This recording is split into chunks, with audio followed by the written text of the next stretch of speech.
ஓம் சாய்ராம். இப்போ காட்டுற சாயப்பா எப்படி வந்தாங்க அப்படின்னு சொல்கிறேன். திருக்கல்யாணத்தன்னைக்கு சாயப்பா என்னைய பார்க்க வந்தாங்க சீரடியிலேருந்து அப்படின்னு சொல்லுவேன்.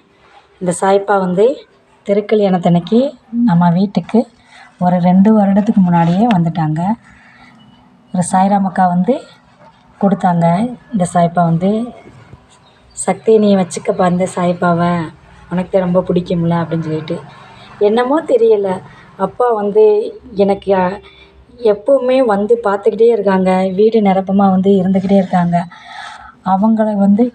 அவங்களுக்குள்ளே எங்களை வச்சு வாழ வைக்கிறாங்க அப்படின்னு தான் சொல்லுவேன். நம்ம அப்பா நீங்கள் எப்போவுமே நினச்சி கும்பிடுங்க. அப்பா வீடு ஃபுல்லாகவே நிரப்பமாக வருவாங்க. அவர் வீடு நிரப்பமாக இல்லை, நம்மளை அந்தளவுக்கு கவனித்து காப்பாற்ற அருள் சேர வருவாங்கன்னு தான் நான் சொல்லுவேன். திக்கற்றவருக்கு தெய்வந்தான் துணை அப்படின்ற மாதிரி நம்ம இறைவன் மேலே அன்பு செலுத்தையில் நம் மனம் ரொம்ப அமைதியாயிரும் அப்படின்றத நான் உணர்ந்து கொண்டே இருக்கின்றேன். சாய்ராம் அனைவருமே இதை நீங்கள் ஒரு விஷயமாக நல்லபடியாக உங்கள் மனதுக்கு இதமான விஷயமா நீங்கள் இதை கவனித்து இதையும் நீங்கள் புரிஞ்சு நடந்துக்கிட்டிங்கன்னா கண்டிப்பாக அப்பா மிகப்பெரிய அளவில் நம்மளுக்கு வெற்றியை கொடுப்பாங்க.